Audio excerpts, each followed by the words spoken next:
Radhe Radhe. Hello everyone. Let's begin with a new episode. I am proud of my son. शौर ने जब उसे रोते देखा तो उसे गुस्से में बोला, स्टॉप क्राइंग दुआ। चोट इतनी जोर से नहीं लगी है कि तुम रोना शुरू कर दो। तुम क्या मेरे बेटे को कमज़ोर बनाना चाहती हो? पर मैं उसे कमज़ोर बने नहीं दूंगा। शौर्य इमोशन में इतना बह गया था कि उसे एहसास ही नहीं हुआ कि वो फ्लो में क्या बोल रहा है, और ना ही अनाया को ध्यान शौर्य की बात पर था। दोनों का ही ध्यान सूर्य के ऊपर था। अनाया जिद करते हुए सूर्य का हाथ पकड़ बोली, सूर्य घर चलो। सूर्य ने अनाया से हाथ छुड़ाया और शौर्य की तरफ देख बोला, अंकल आई वॉन्ट कंटिन्यू। सूर्य के इतना कहते ही शौर्य के होठों पर तिरछी मुस्कान आ गई और उसने अनाया की तरफ उसी मुस्कान के साथ देखते हुए सूर्य से कहा, डोंट वरी, तुम जैसा चाहते हो वैसे ही होगा। मैं भी देखता हूँ तुम्हें यहाँ से कौन लेके जाता है। हम खेलेंगे और भी जीतेंगे भी। अपनी बात पूरी कर शौर्य सूर्य के हाथ पकड़े हुए उसे कंपटीशन की जगह ले आया। अव्यांश और कनिष्का अपने बेटे अभी के जीत की खुशी मना रहे थे। शौर्य पर नजर पड़ते ही अव्यांश उसे ताने देते हुए बोला, ज़रूरी नहीं जैसा बाप हो वैसे ही बेटा हो। फिर अभी की तरह देख उसके सर पर हाथ रखते हुए बोला, पर मेरा बेटा मेरे पर गया है। I am proud of my son. Avyansh की बात सुनते ही शौर्य ने अपनी मुट्ठी कसकर बंद कर ली। उसे बहुत गुस्सा आ रहा था। अगर सिर्फ वहाँ वही दोनों होते तब तो शौर्य अव्यांश के चेहरे का नक्शा बिगाड़ चुका होता, पर वो शांत सिर्फ अनाया और सूर्य की वजह से था। अनाया जो अब तक वहाँ आ चुकी थी, उसने भी अव्यांश की बातें सुन ली। उसे भी उसकी बात का मतलब अच्छे से समझ आ रहा था। अव्यांश की बातों पर मन ही मन खुद से बोली, पागल आदमी, हर बच्चा अपने बाप पर ही जाता है।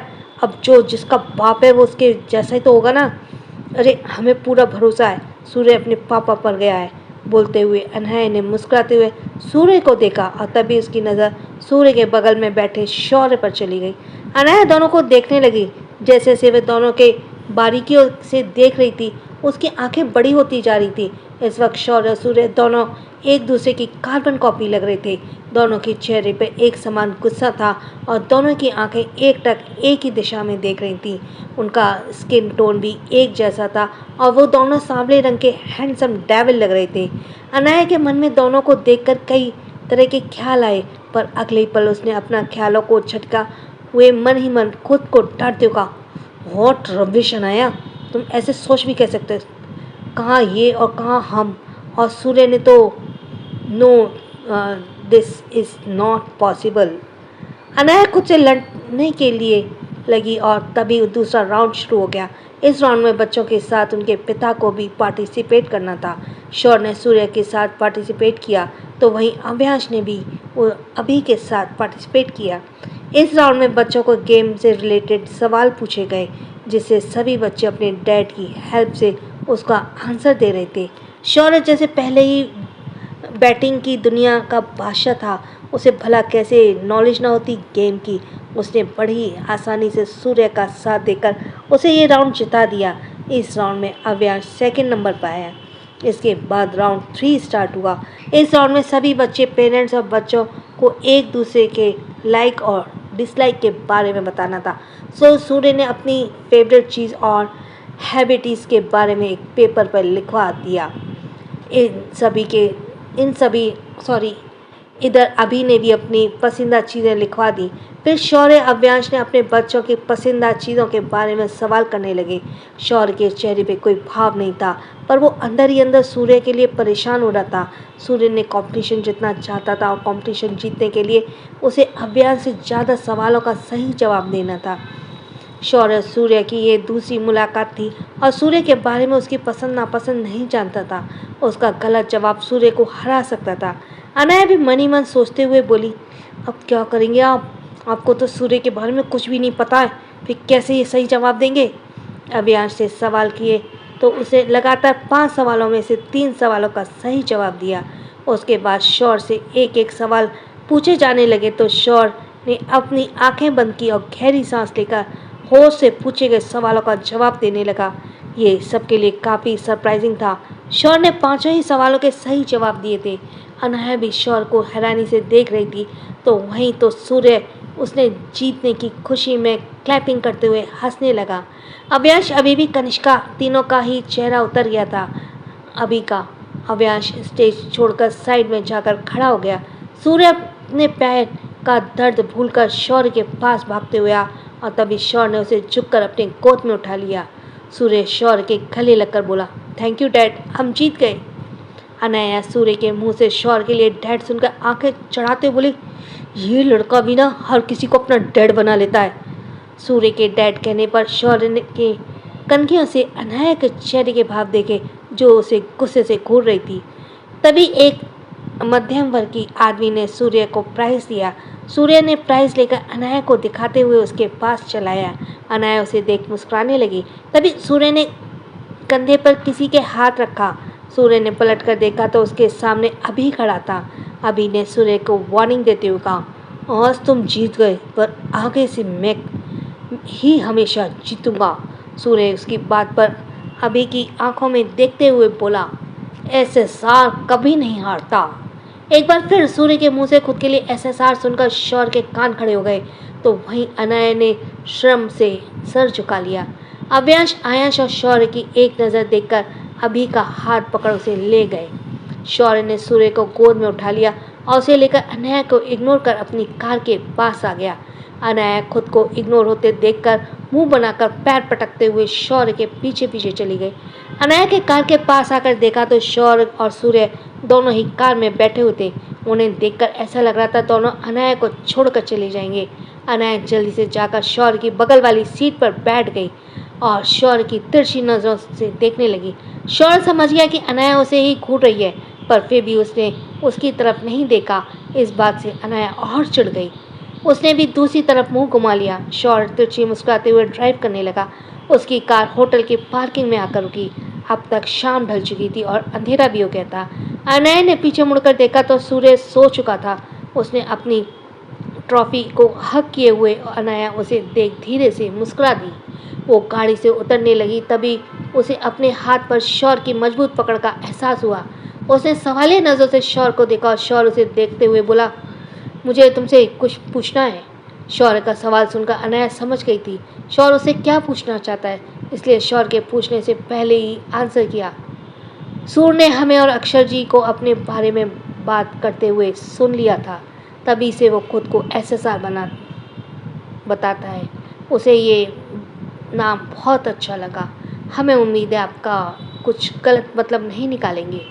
अपनी बात पूरी कर अनाया उतरने लगी तभी उसे कुछ याद आया। उसने शौर्य को देखते हुए कहा, हमें एक बात बताइए, आपको सूर्य की पसंद नापसंद के बारे में कैसे पता?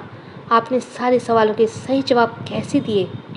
शौर्य ने अनाया की आंखों में देखते हुए कहा, क्योंकि वो सब मेरी भी पसंद है। जब मैं 5 साल का था तो यही सब करता था जो सूर्य आज करता है। शौर्य का आंसर सुनकर अनाया उसे हैरानी से देखने लगी। वो बिना कुछ बोले उत्तर कर जाने लगी। तभी शौर्य ने पकड़कर उसे अपने हाथों से फील हुई।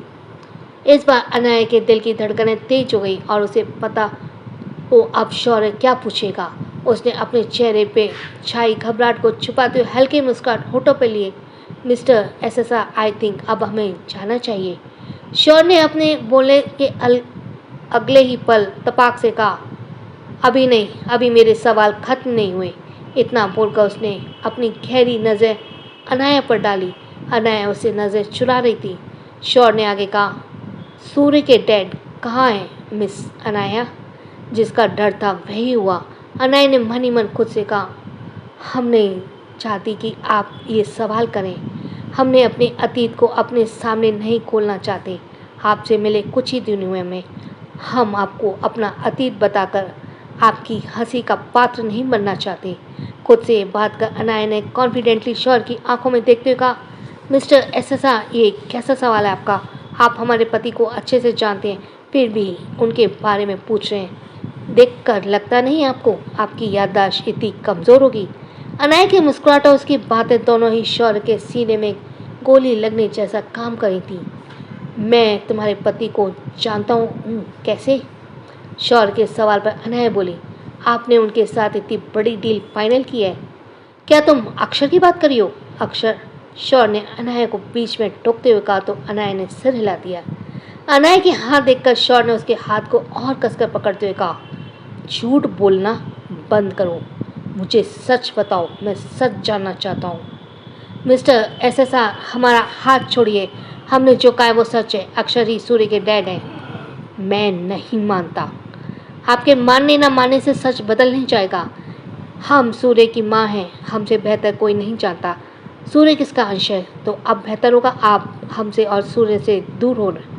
हम एक बच्चे की माँ हैं, प्लीज़ हमसे दूर रहें। अनाया की बातें शौर्य के गुस्सा दिला रही थी।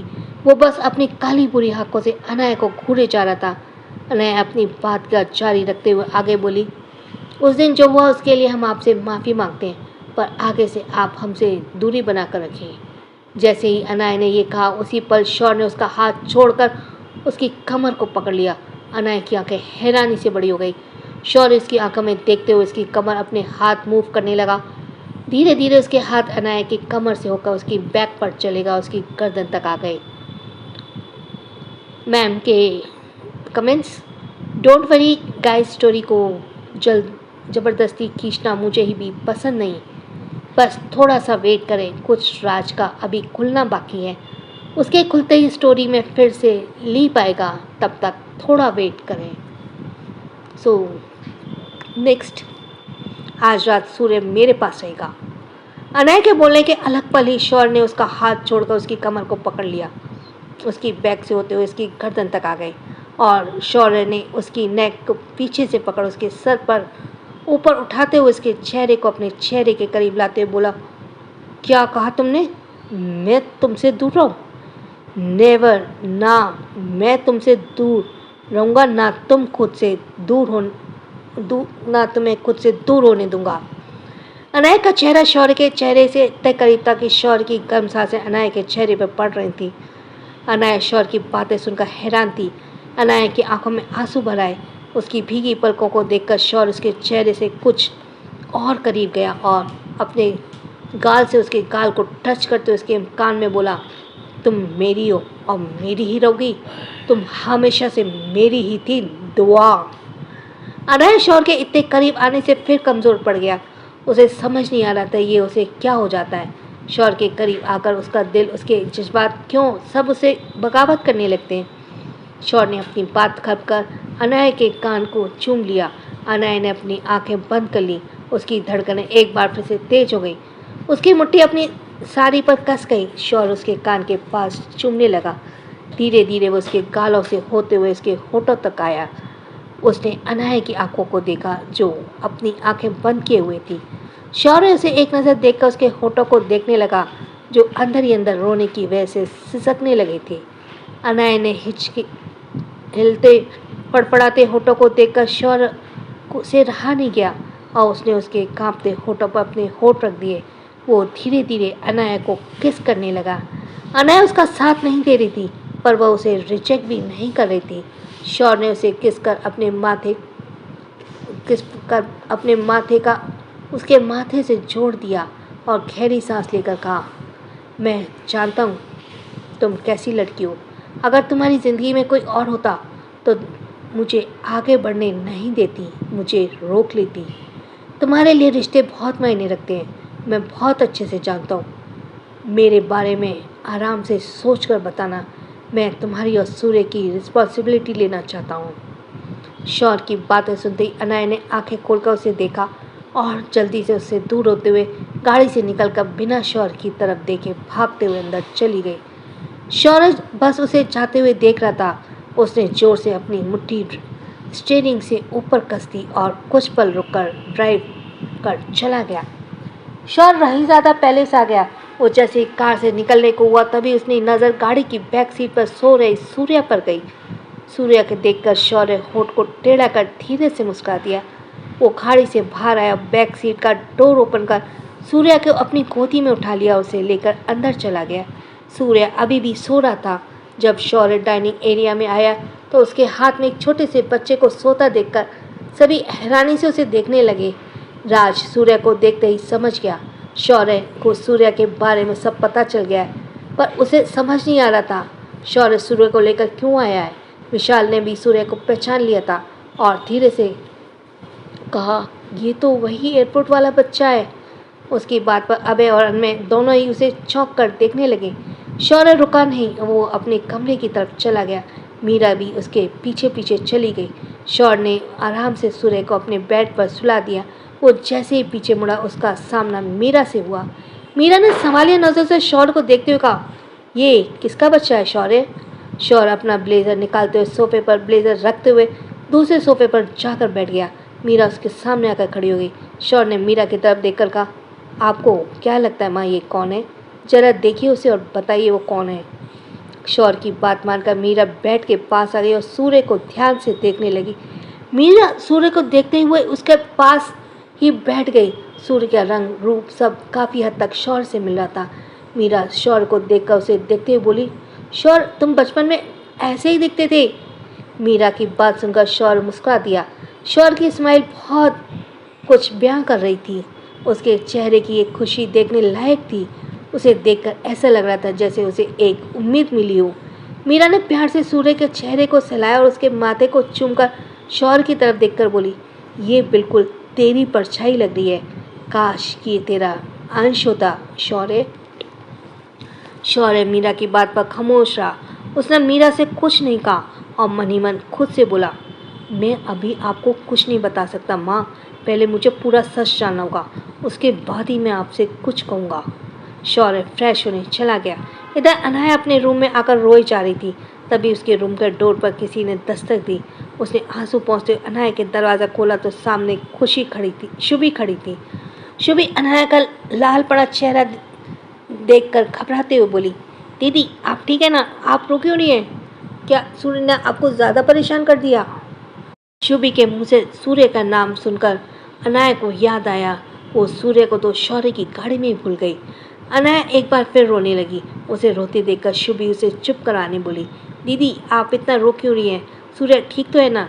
अनाया शुभी की बात पर रोते हुए बोली, हम इतने केयरलेस कैसे हो सकते हैं? हम सूर्य को उनके पास कैसे भूल सकते हैं? क्या हुआ दी, आप किसके पास सूर्य को भूल गई? शुभी बार बार पूछ रही थी। इस बार भी अनहय ने कुछ नहीं कहा और रोती रह गई। राइजा the palace. Shaurya study room में था तभी एक कर सभी वहाँ आ गए। राज शौर्य की नज़रें चुरा रहा था। शौर्य सिगरेट का कश लेते हुए बोला, मुझसे सूर्य का सच क्यों छुपाया तूने? राज उसकी बात पर धीरे से बोला, मैं सही टाइम का वेट कर रहा था। शौर्य ने विशाल की तरफ देखकर कहा, कब डॉक्टर बत्रा के साथ मेरी मीटिंग फिक्स करो? कल डॉक्टर बत्रा। विशाल ने उसकी बात सुनकर सर हिला दिया। तभी अनमय ने कहा, तू क्या करने की सोच रहा है शौर्य? शौर्य उसकी बात पर उखड़ते हुए अंदाज में बोला, वही जो तू सोच रहा है। शौर्य का जवाब सुनकर सभी शौर्य को हैरानी से आंखें फाड़े देखने लगी। तभी राज दबी दबी आवाज़ में बोला, वो शादीशुदा है। शौर्य ने तिरछी नज़र से राज को देखा और देखते हुए बोला, मुझे उसके मैरिज सर्टिफिकेट देखने हैं। शौर्य की बात राज को खामोश कर गई। शौर्य ने अभय की तरफ देखा और कहा, अमित रघुवंशी के साथ मेरी मीटिंग फिक्स कर। शौर्य ने बात करने के बाद सभी एक एक कर चले गए सिवाय राज के। राज ने शौर्य की तरफ देखते हुए कहा, मैं सूर्य के बारे में तुझे सब कुछ पता करके बताने वाला था। कब तक? वो और सूर्य किसी और के हो जाता तब? शौर्य की टोन रूडनेस से भरी थी। तभी राज ने उसके चेहरे नजर मिलाते हुए कहा, तो क्या तुझे सच में ऐसा लगता है कि सूर्य? हाँ। शौर्य उसे बीच में रुकते बोला, ठीक है, अगर ऐसा है तो मैं सच जानकर रहूँगा। अपनी बात पूरी कर राज जाने लगा। तभी उसका फ़ोन रिंग हुआ। उसने फ़ोन पॉकेट से निकाल कर देखा तो अक्षर कॉल कर रहा था। इस समय अक्षर का कॉल देखकर राज धीरे से बोला, ये इस टाइम क्यों कॉल कर रहा है? बोलते उसने कॉल रिसीव कर फ़ोन कान पर लगा लिया। उसके हेलो बोलने से पहले अक्षर ने घबराती हुई आवाज़ में उसके कान में गई। अक्षर ने कॉल पर कहा, राज शौर्य का नंबर दे सकते हो? क्यों, तुम्हें शौर्य का नंबर क्यों चाहिए? राज शौर्य को देखते हुए कॉल पर अक्षर से बोला। अक्षर उसकी बात का जवाब देते हुआ, दरअसल अनाया और सूर्य आज एक्सीडेंटली पार्क गए थे।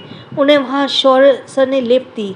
वो अनाया को होटल तो ड्रॉप करने आ गए, पर सूर्य की गाड़ी में सो जाने की वजह से अनाया उसे शौर्य सर की गाड़ी में ही भूल गई।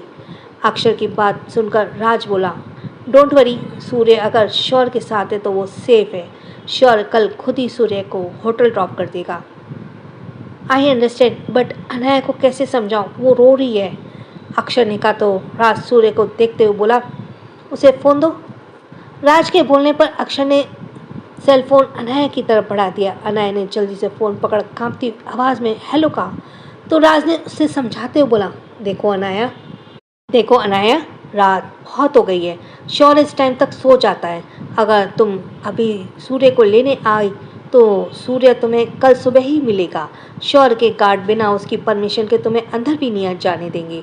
तुम अभी सो जाओ, कल सुबह शौर्य खुद ही सूर्य को तुम्हारे पास ड्रॉप कर देगा। राज ने अपनी बात पूरी कर बिना अनाया की बात सुने कॉल कट कर दिया। राज ने शौर्य की तरफ देखा, ये क्या तूने? शौर्य वो रो रही है अपने बेटे के लिए। राज की बात पर शौर्य बिना भाव के बोला, मैं सूर्य को जबरदस्ती नहीं लाया, वो खुद भूल गई थी। आज रात सूर्य मेरे पास ही रहेगा। पर सूर्य ने कुछ बोलना चाहा तो शौर्य उसे रोकते हुए बोला, इतने सालों से तो सूर्य उसी के पास था, एक रात मेरे पास रह सकता है। शौर्य की बात पर राज ने कुछ नहीं कहा और वो समझ गया शौर्य किसी की नहीं सुनेगा। राज के जाने के बाद शौर्य खुद से बोला, जाने क्यों दुनिया ये सोचती है एक बच्चे को सबसे ज़्यादा प्यार उसकी माँ कर सकती है, वो उसके बिना नहीं रह सकती। पर बच्चे के पिता के बारे में क्या उसके पास इमोशंस नहीं होते? हाँ, वो अपनी जज्बातों को जाहिर नहीं करता, पर वो भी अपने बच्चे से एक माँ जितना ही प्यार करता है। ना केवल प्यार बल्कि उसकी छत भी बनता है, जो बड़ी धूप बरसात हर मौसम में उसे अपने साए तले रखता है। शौर्य वापस अपने रूम में आ गया और सोते हुए सूर्य को देखकर मुस्कुरा दिया। शौर्य सूर्य के बगल जाकर लेट गया और प्यार से उसे देखने लगा। तभी सूर्य ने अपना एक पैर उसके ऊपर रख दिया और धीरे धीरे सरकते हुए उसके सीने में समा गया। शौर्य ने भी सूर्य को अपनी भाव के घेरे में लेकर अपनी आंखें बंद कर ली। क्या चल रहा है शौर्य के मन में? अब क्या करने वाला है शौर्य? और ये कमेंट से मैम के, अरे यार, क्या सूर्य का बच्चा ही रहने दोगे? उसे बड़ा होते हुए नहीं देखना। और मैं इतना जालिम नहीं बार बार उन्हें मारती रहूं। सो चिल, सूर्य जल्दी ही बड़ा होने वाला है। रात भर अनाया सूर्य की चिंता में सो रही थी। अभी भी उसकी आंखों में आंसू ही थे, चेहरे पर उदासी छाई थी। उसकी आंखें रोने और जागने की वजह से सूज गई थी। उसकी आंखों और चेहरे की चमक फीकी पड़ गई थी। उसे रह रहकर सूर्य की याद आ रही थी। आज से पहले कभी ऐसा नहीं हुआ कि सूर्य अनाया से दूर हुआ हो। ये पहली बार था जब सूर्य उससे दूर हुआ था, इसलिए उसका मन और ज़्यादा विचलित हो रहा था। वो अभी भी बेड पर बैठी सूर्य की यादों में खोई थी कि दरवाजे पर दस्तक हुई। शुभी भी पूरी रात अनाया के साथ ही थी। आवाज़ सुनकर वो दरवाज़ा खोलने चली गई। उसके दरवाज़ा खोलते ही अक्षर अंदर आया और अभी भी अनाया को रोते देखकर उसे समझाते हुए बोला, अनाया, इतना क्यों रो रही हो? सूर्य का किडनैप नहीं हुआ, वो शौर्य के पास है। अक्षर की बात पर अनाया मन ही मन खुद से बोली, इसी बात की तो चिंता है, कहीं वो आदमी मेरे बेटे को मुझसे छीन ना ले। अनाया ने भीगी आंखों से एक नज़र अक्षर को देखा और उसका हाथ पकड़ बोली, अक्षर जी, अब तो सुबह हो गई है, प्लीज़ हमारे सूर्य को ले आइए। अक्षर ने अनाया की बात पर सर हिलाते हुए कहा, ठीक है, मैं उसे लेने जा रहा हूँ, तब तक तुम फ्रेश हो जाओ। सूर्य ऐसी हालत में तुम्हें देखेगा तो परेशान हो जाएगा। अनाया ने अक्षर की बात पर सिर हिला दिया। अक्षर सूर्य को लेने चला गया और अनाया फ्रेश होने चली गई। दूसरी तरफ रायजादा पैलेस में सूर्य ने धीरे धीरे अपनी आंखें खोलते हुए एक लंबी गहराई अंगड़ाई ली। वो उठकर बैठा और चारों तरफ देखने लगा। उसे वो कमरा अनजान लगा। सूर्य ने अपने नन्हे नन्हे हाथों से आंखें मली, तब भी उसने खुद को उसी जगह पाया। सूर्य अपने माथे पर सलवट हिलाकर सभी चीज़ों को बारीकी से देखने लगा। तभी उसके कान में कुछ आवाज़ें आईं। सूर्य ने आवाज़ की दिशा में देखा तो बेड के लेफ्ट साइड बड़े बड़े सोफा पर उसे अपने ही उम्र के 3 बच्चे दिखे, रक्षस, संभव और यश। तीनों ही सूर्य को जागने का इंतजार करते हुए उसे एकटक निहार रहे थे। सूर्य के जागते ही यक्ष अपनी एरोगेंस से भरी आवाज़ में बोला, कौन हो तुम? मामा ने बताया मोगैम्बो तुम्हें लेकर आए हैं। यश ने बोलते ही रक्ष और संभव दोनों ने उसे चौंक कर देखा और फिर धीरे से रक्ष यक्ष के कान में बोला, अबे ये क्या कह रहा है? अगर उसने मामा को बता दिया हम उन्हें मोगैम्बो कहते हैं तो वो हमें पनिश करेंगे। यक्ष ने दूसरी कान में संभव बोला, अबे तू ढक्कन है क्या? हमारे सीक्रेट इसके सामने क्यों खोल रहा है? तभी यक्ष ने दोनों को देखकर कहा, तुम लोग इतना डरते क्यों? हम डरते रहे तो मोगेम्बो हमें ऐसे ही डराता रहेगा। सूर्य अभी भी कंफ्यूज है, उन्हें देख रहा था। उसे समझ नहीं आ रहा था कि ये तीनों कौन हैं और उसकी बात कर रहे हैं, किसकी बात कर रहे हैं। वो बेड से उठा और तीनों के सामने आकर खड़ा हो गया और फिर तीनों को देखते हुए बोला, तुम सब कौन हो और ये यहाँ कैसे आए? वो तीनों ही अपनी जगह से बैठे और राक्षस सूर्य को देखते हुए बोला, यही तो हम जानना चाहते हैं, तुम कौन हो? तभी संभव ने भी सूर्य को देखते हुए कहा, तुम्हें शौर्य मामा लेकर आए हैं। सूर्य दोनों के बात सुनकर सोचते हुए बोला, ओह तो वो अंकल मुझे यहाँ लेकर आए हैं। फिर तीनों की तरफ देखते हुए बोला, मेरी मम्मा कहाँ है? मुझे उनके पास जाना है। सूर्य की बात पूरी होते ही एक आवाज़ आई। उसके दरवाजे की तरफ देखा, दरवाजे पर शौर्य खड़ा था। शौर्य को देखते ही यश की सिट्टी पिटी गुम हो गई और वो रक्ष के पीछे छुपते बोला, कहीं इसने शौर्य मामा को बता दिया हमने उन्हें मोगेम्बो कहा तो वो हमें बहुत पनिश करेंगे। संभव यश को गिरगिट की तरह रंग बदलते देखा तो उस पर खींच कर बोला, जब हम तुझे समझा रहे थे तब तो बहादुर बन रहा था और अब क्या हुआ? मामा को देखते ही सारा एटीट्यूड छूमंतर हो गया। यश ने दोनों को घूर कर देखा और धीमी कदमों से चलकर शौर्य के पास आया और शौर्य के एक्सप्रेशन चेहरे को देखते हुए बोला, गुड मॉर्निंग मामा जी। बोलने के अगले ही पल यक्ष बहुत स्पीड से भाग गया। उसने शौर्य का रिप्लाई का वेट भी नहीं किया। उसे फॉलो करते ही रक्ष और संभव दोनों ने एक एक कर शौर्य को गुड मॉर्निंग बोला और भाग गए। अब कमरे में सूर्य और शौर्य ही बचे थे। सूर्य शौर्य को देखकर अंदर आया और उसके पास आकर उसे देखते हुए बोला, उठ गई तुम? चलो फ्रेश हो जाओ, तुम्हारी मम्मा वेट कर रही हैं तुम्हारा। शौर्य की बात पर सूर्य उसे सवालिया नज़रों से देखते हुए बोला, क्या मेरी मम्मा यहाँ नहीं है? नहीं, कल रात वो तुम्हें मेरे पास ही छोड़ गई थी। शौर्य की बात सुनकर सूर्य कुछ पल खड़ा वहीं सोचने लगा और फिर बाथरूम की तरफ जाने लगा। शौर्य उसे जाते देखकर बोला, रुको मैं तुम्हारी हेल्प कर देता हूँ शॉवर लेने में। सूर्य पलटकर शौर्य को देखते हुए बोला, नहीं, I don't need your help, मैं खुद ही शॉवर लेता हूँ। इतना बोलकर सूर्य अंदर चला गया और शौर्य उसका एटीट्यूड देखकर मुस्कुरा दिया। कुछ देर बाद सूर्य शॉवर लेकर आया और रेडी होने लगा। सोफे पर बैठा शौर्य उसे एकटक देख रहा था। वो इतनी सी उम्र में कैसे अपने काम खुद ही कर लेता था। जब सूर्य अपनी पूरी तरह तैयार हो गया तो शौर्य की तरफ देखकर बोला, मैं रेडी हूँ। शौर्य ने सूर्य को देखा और कहा, यहाँ मेरे पास आओ। शौर्य के बुलाने पर सूर्य उसके पास चला गया। तभी शौर्य ने उसकी काली बुरी आंखों में देखते हुए कहा, तुम खुद को एसएसआर क्यों बताते हो? क्या तुम एसएसआर को जानते हो? शौर्य के सवाल पर सूर्य उसे देखते हुए बोला, नहीं, मैं उन्हें नहीं जानता, पर मुझे नाम अच्छा लगता है। क्या तुम एसएसआर से मिलना चाहोगे? शौर्य ने फिर से सवाल किया। सूर्य स्माइल करते हुए बोला, हाँ मैं उनसे मिलना चाहता हूँ, मुझे देखना है वो कैसे दिखते हैं। शौर्य भी सूर्य की बात पर मुस्कुरा दिया। खड़ा होते हुए बोला, बहुत जल्द मैं तुम्हें एसएसआर से मिलवाऊंगा। सूर्य भाई उसकी बात पर खुश हो गया। वो दोनों हॉल में आए। तभी मीरा ने दोनों कहा, ब्रेकफास्ट बन गया है, पहले ब्रेकफास्ट कर लो।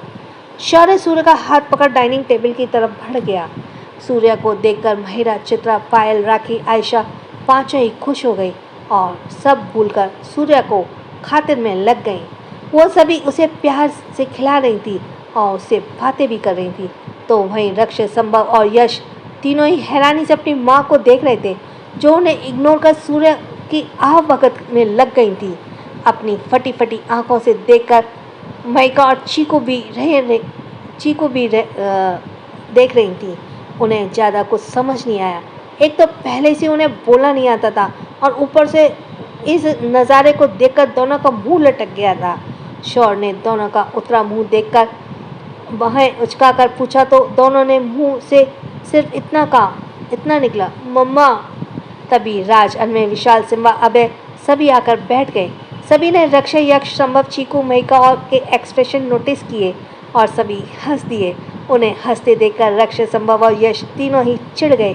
तभी महिका और चीकू दोनों एक साथ बोले, मम्मा। दोनों की आवाज़ सुनकर महिका और चित्रा ने दोनों को देखा। दोनों अपना क्यूट सा मुंह बनाए उन्हें ही देख रही थी। तभी विशाल बोला, चित्रा मेरी चीकू को देखो, कितनी सैड हो गई है वो। विशाल को अपनी साइड लेते देखकर चीकू जल्दी से टिमटिमाती आंखों से विशाल को देखते हुए उसकी तरफ अपनी बाहें फैला देती है। विशाल समझ गया वो उसे गोद में लेने के लिए बोल रही है। उसने चीकू को अपनी गोद में ले लिया और उसे अपने हाथों से खिलाने लगा। चित्रा चीकू को देखकर एक आईब्रो उठाते हुए बोली, तो इस चीकू की बच्ची ने अपनी पार्टी बदल ली, अभी बताती हूँ इसे। इधर महिका भी महिरा की बिजी देखकर वहाँ से चली गई और अपने फेवरेट जगह सोफे में पीछे छिप गई। महिरा के उस पर ध्यान जा देने से महिका गुस्सा हो गई थी। सूर्य अभी भी हैरानी से देख रहा था, सभी उसे कितना प्यार कर रही थी। तभी उसने धीरे से क्यूट सा फेस बनाकर कहा, मेरा पेट भर गया आंटी, मैं वो नहीं खा सकता। सूर्य को देखकर सभी मुस्कुरा दिए। सबने मिलकर शौर्य के साथ राहिजादा पहले से चला गया। शौर्य उसे अनाया के पास ले जा रहा था। तभी रास्ते में उसे अक्षर मिल गया। दोनों की ही कार आमने सामने रुकी। अक्षर को देखकर सूर्य खुश हो गया और भागते हुए अक्षर के पास जाने लगा। सूर्य अक्षर के पास जाते हुए बोला, डैड आई मिस यू। सूर्य के मुंह से अक्षर के लिए डैड सुनकर शौर्य की आंखें गुस्से से भर गई और उसका चेहरा कठोर हो गया। सूर्य ने गुस्से से अपनी मुट्ठी कसकर भींच ली। क्या होगा अब शौर्य अक्षर के साथ? क्या शौर्य अनाया की कई बातों का सच मान लेगा? आज का एपिसोड ये था। Thanks for listening. छोटों को प्यार, बड़ों को सम्मान। चैनल सब्सक्राइब करते जाना। इसी के साथ राधे राधे।